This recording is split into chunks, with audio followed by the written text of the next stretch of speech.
Have you ever wondered what our planet was like before the mighty dinosaurs roamed the Earth? Long before the roar of a T-Rex echoed through the jungles, before the towering necks of Brachiosaurus grazed the treetops, there was a different Earth, a strange, wild, and often forgotten world. Let's go back, way back, hundreds of millions of years into Earth's deep past, to a time before dinosaurs. To understand what Earth was like before dinosaurs, we have to travel over 500 million years into the past, to what scientists call the Paleozoic era. This era lasted from about 541 to 252 million years ago, and it's divided into 6 major periods: Cambrian, Ordovician, Silurian, Devonian, Carboniferous, and Permian. Each of these periods had its own unique landscapes, life forms, and dramatic events. Let's start with the Cambrian period. Around 541 million years ago, Earth looked nothing like it does today. Most of the land was barren, no trees, no grass, no animals, but in the oceans, life exploded. This is known as the Cambrian explosion, a time when countless new species appeared almost suddenly in the fossil record. We're talking about strange creatures like Anomalocaris, a swimming predator with grasping arms and rotating mouthparts, and the famous trilobites, armored arthropods that scurried along the seafloor. On land there was almost nothing, just rock and desert, with maybe some patches of simple algae or microbial mats.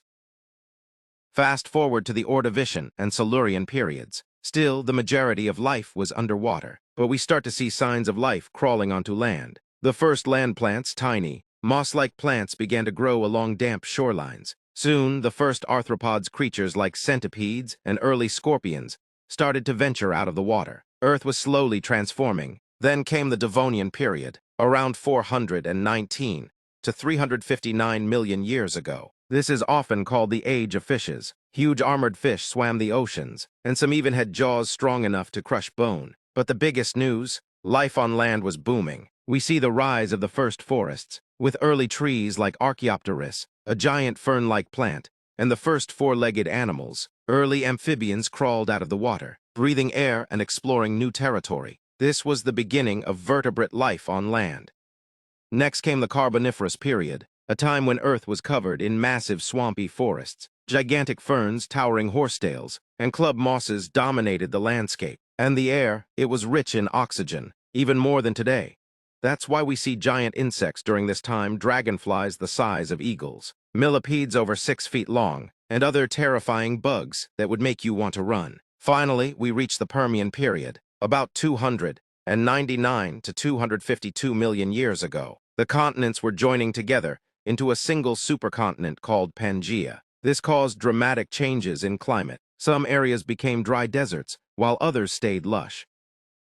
During the Permian, the first true reptiles evolved, ancestors to both dinosaurs and mammals. But this age of early animals and massive forests would soon come to a tragic end. Around 252 million years ago, something catastrophic happened. A series of massive volcanic eruptions in what is now Siberia released huge amounts of greenhouse gases. The planet heated up, oceans turned acidic, and oxygen levels dropped. This event, known as the Great Dying, wiped out about 90% of all life on Earth. It was the largest mass extinction in our planet's history. But from this devastation came opportunity. With most species gone, the Earth was silent. But not for long, because just a few million years later, a new group of creatures would rise, ones with sharp teeth, scales, and enormous size.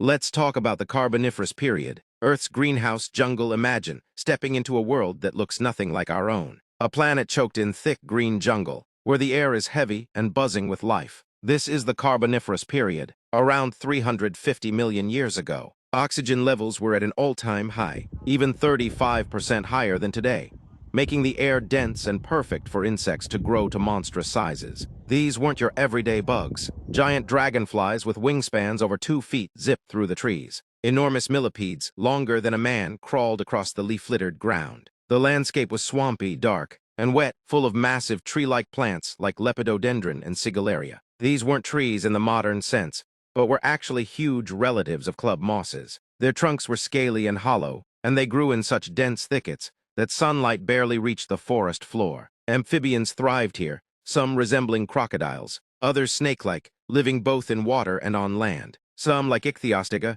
had strong limbs and lungs, making them early explorers of dry ground. The birth of reptiles, A critical evolutionary leap, but evolution never rests. Some amphibians began to develop a key advantage: eggs with protective shells. This meant they no longer needed to return to water to reproduce. These early reptiles, like Hylonomus, began to colonize new environments, drier upland areas where amphibians couldn't survive. This was the first step in a new evolutionary branch, one that would lead not only to dinosaurs, but also to mammals, and eventually us. Fast forward to the Permian period, around 299 million years ago. All the Earth's landmasses had drifted together into one enormous supercontinent, Pangaea.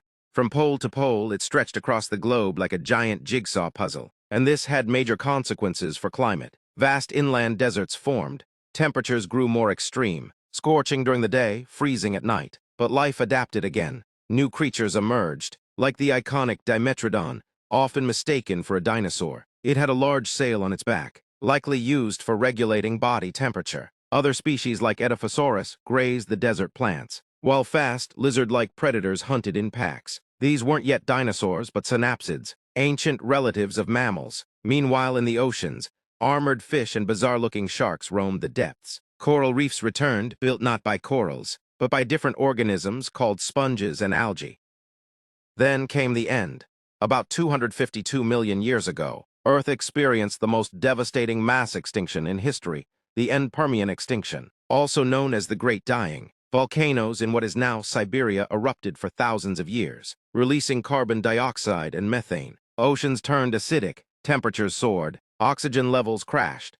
More than 90% of marine species and 70% of land species vanished. It was an apocalypse unlike any before. The Earth grew quiet. In the silence that followed, the Earth was nearly lifeless. But slowly, very slowly, life began to return. Tiny bird-wing animals survived underground. Plants crept back across the barren land. And out of the rubble of extinction, a new age of reptiles began to rise. Stronger, more adaptable, ready to claim the Earth. Among them were the ancestors of the dinosaurs. The world had been tested by fire, flood, and death, but it endured. The Earth had changed forever. Its skies clearer, its continents reshaped, its creatures transformed. In the chapters that would follow, dinosaurs would rise to power, rule the Earth for over 160 million years, and then disappear in another extinction. But what came before them, the swamps, the sails, the trilobites, the forests of stone, is just as breathtaking. It's a story of survival, of evolution, and of a planet constantly in motion. Before the thunder of dinosaurs echoed across the land, Earth belonged to stranger things. Forgotten giants, ancient seas, and mysterious worlds were still uncovering today.